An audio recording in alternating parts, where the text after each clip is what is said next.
Assalamualaikum warahmatullahi wabarakatuh. Selamat siang. Hari ini kita berbagi atau sharing mengenai budidaya lobster di lahan sempit ya.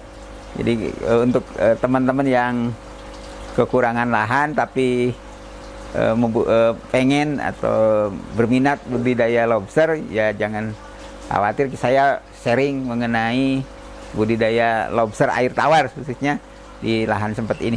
Jadi yang perlu tentu saja di budidaya air lobster ini, air tawar ini perlu disediakan tempat hidup dari lobster yang disesuaikan, biasanya mendekati habitat aslinya.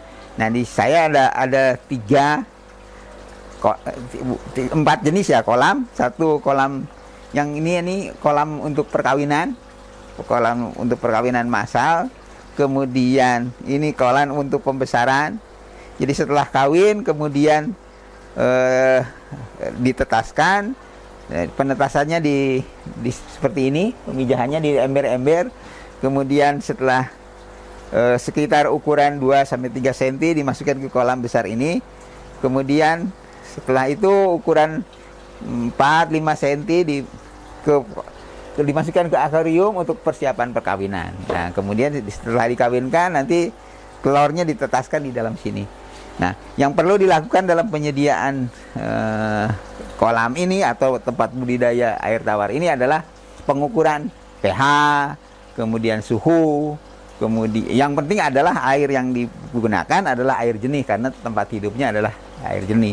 Misalnya contohnya untuk pengukuran pH saya menggunakan TDC ya. Untuk TDC-nya misalnya ini suhunya 3,6, suhunya 28 suhunya sekitar 28, kemudian pH-nya sekitar 7.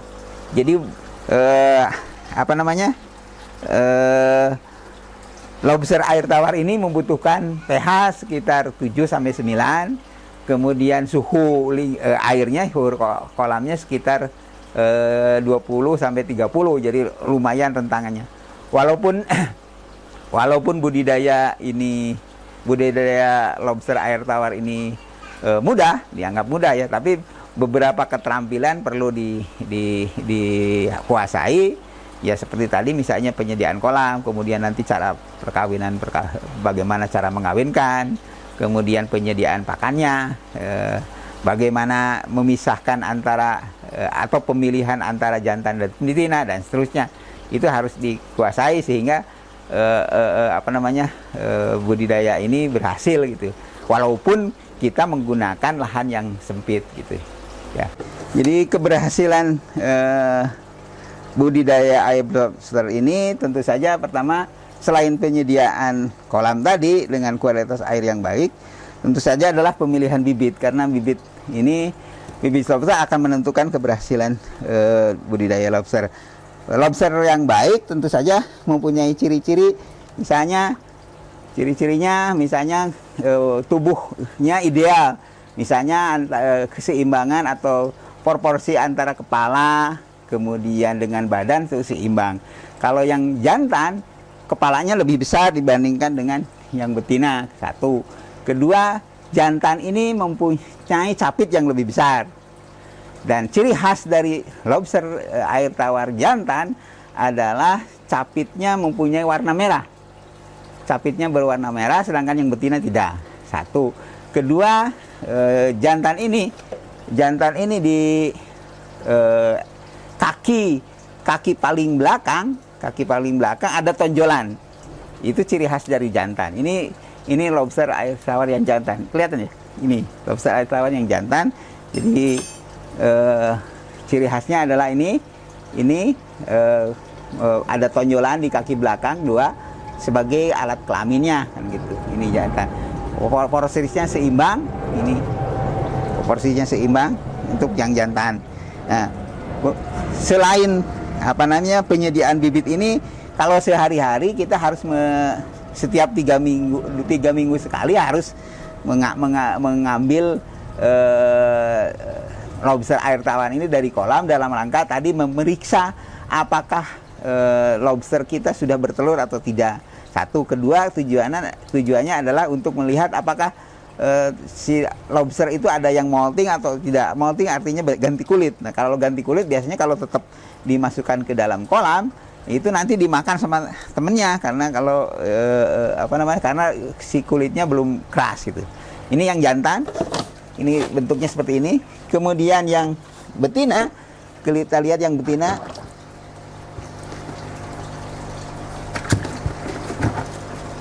Ini lobster betina. Nah, ini lobster betina. Capitnya tidak ada warna merah, capitnya lebih kecil. Kemudian yang betina yang bagus tentu saja kepalanya dengan badannya hampir sama.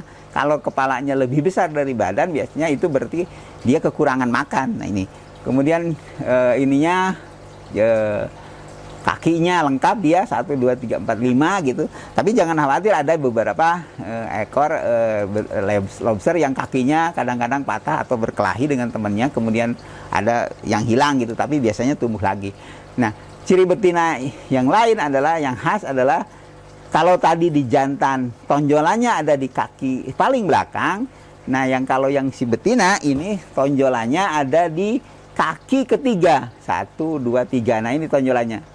Jadi tonjolan alat kelaminnya di kaki ketiga gitu. Nah, setelah itu kita kembalikan lagi ke kolam.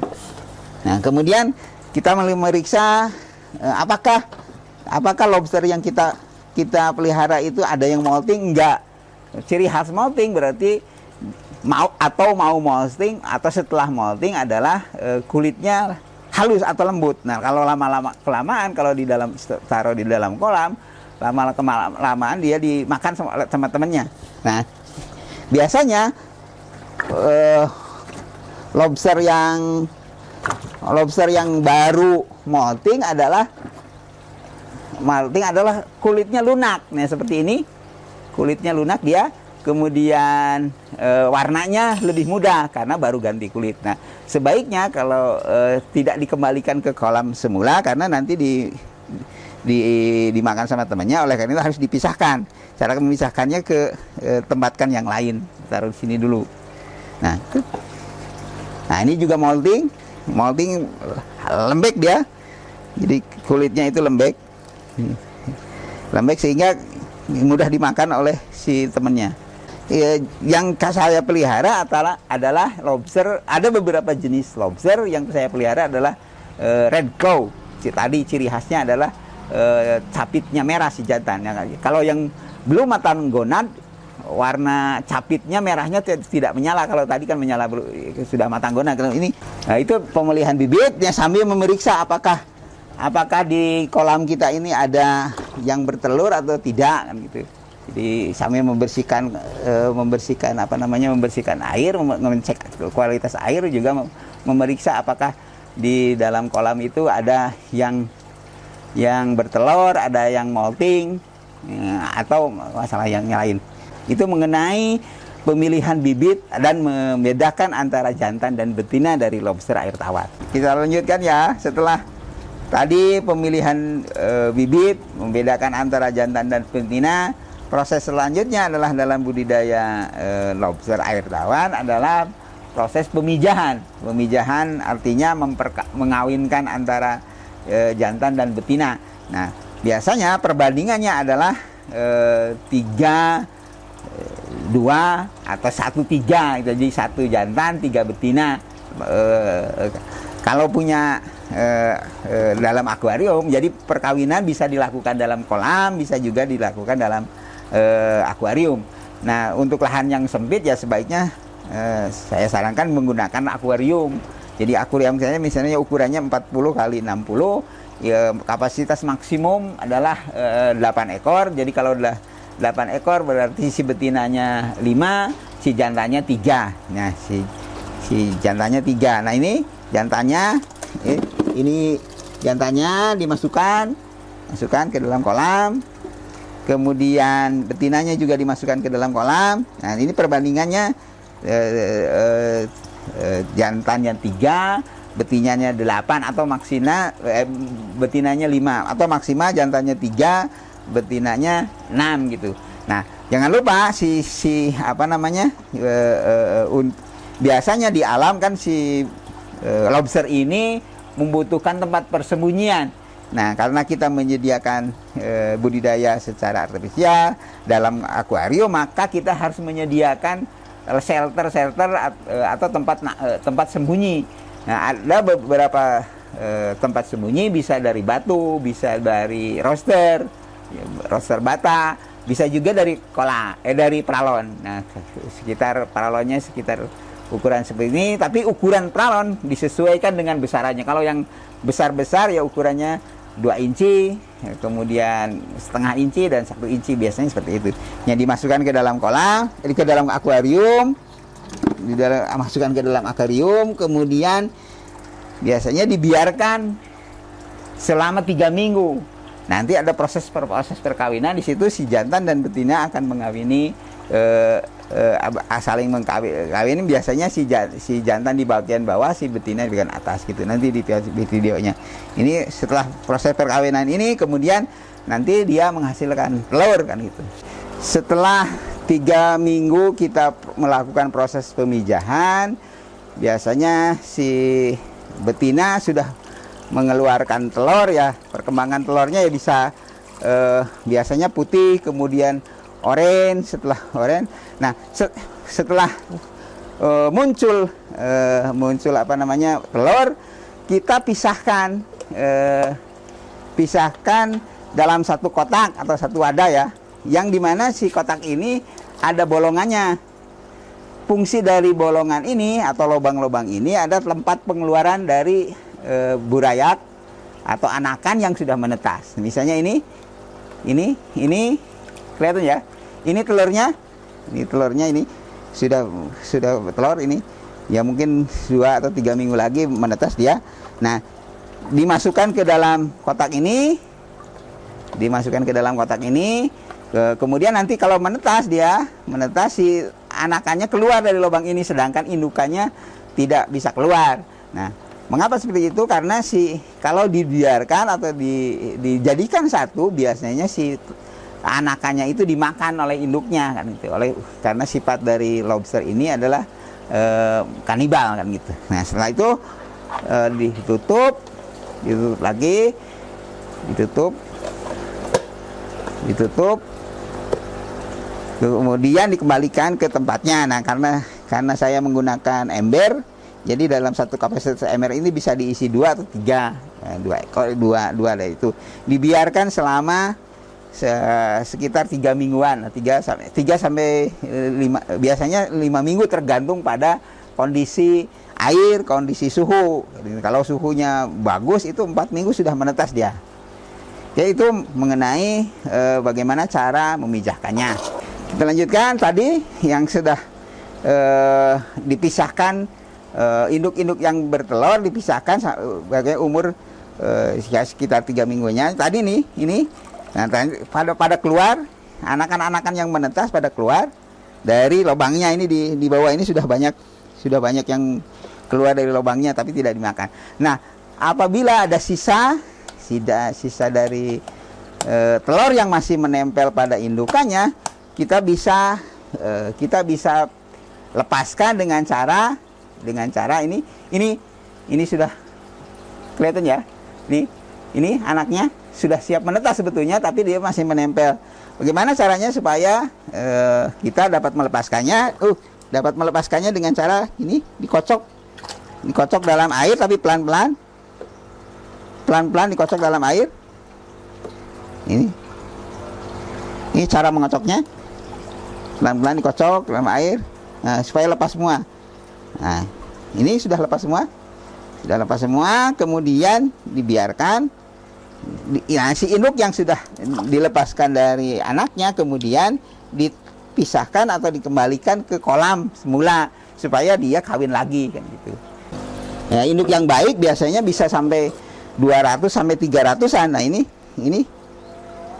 Mengapa saya harus sediakan tempat ini? Karena sebagai tempat untuk apa namanya persembunyian sementara karena anaknya masih kecil. Ini kan ya sekitar 2 minggu dipilih berdasarkan ukuran. Kalau yang apa namanya yang pertumbuhannya lebih cepat ya biasanya ada yang cepat, ada pertumbuhannya yang lebih lambat, ya itu dipisahkan. Yang besar-besar yang pertumbuhannya lepas dipisahkan satu rangkaian, kemudian ini dimasukkan ke dalam kolam pembesaran. Nah, ini kolam pembesarannya.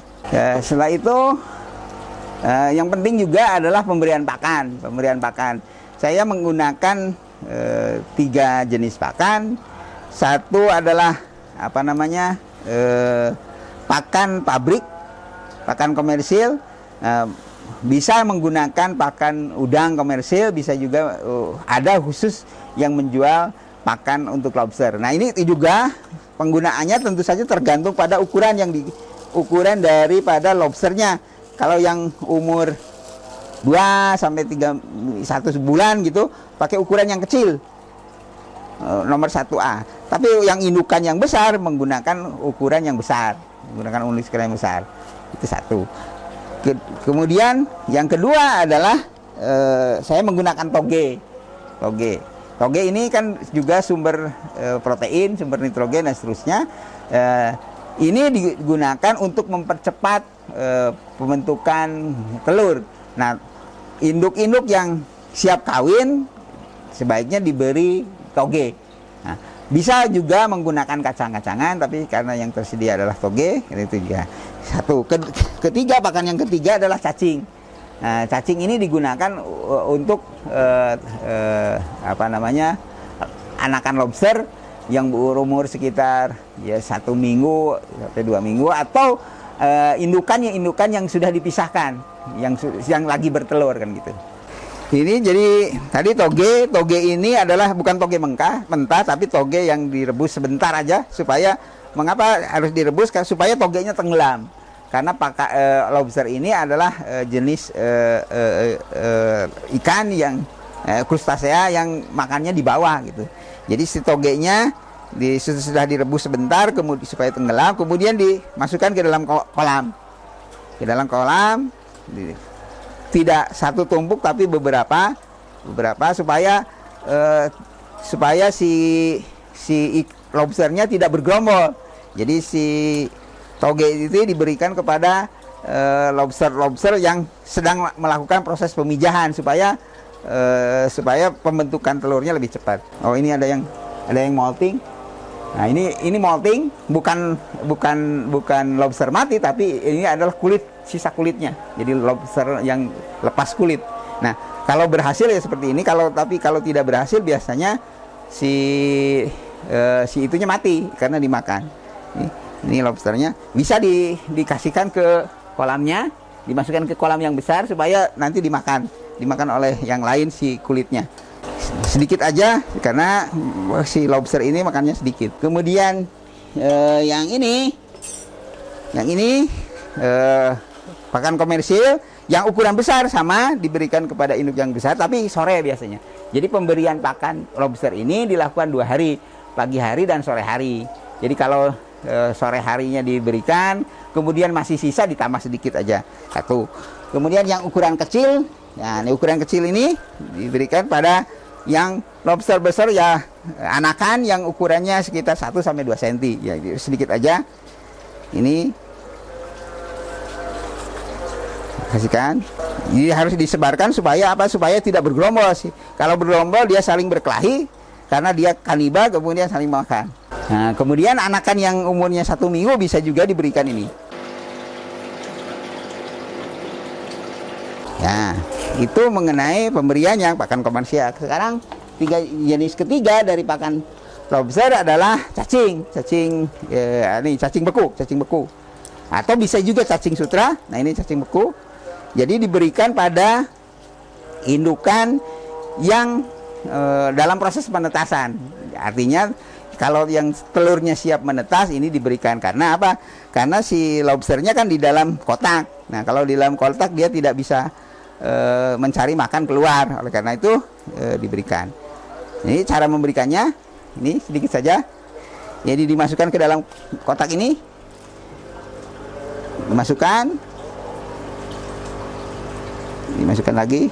Sedangkan yang lepas gendongan jangan diberi makan dulu, karena dia si lobster ini masih mempunyai cadangan nutrisi berasal dari telurnya. Nah, yang umur 2-3 hari bisa diberikan juga yang cacing ini. Itu jadi cara pemberian pakannya, jadi toge, kemudian pakan komersil, konsentrat ya, kemudian cacing. Diberikan cacing sutra. Ya kalau tidak ada cacing tentu saja jenis pakan yang lain juga bisa, misalnya moluska, tutut dan seterusnya dicacah kemudian diberikan. Ya, cuma saya hanya memberikan 3 jenis ini. Bisa juga kacang-kacangan dan seterusnya. Itu cara pemberian pakan khususnya kita ketika memelihara lobster di lahan sempit gitu. Oke.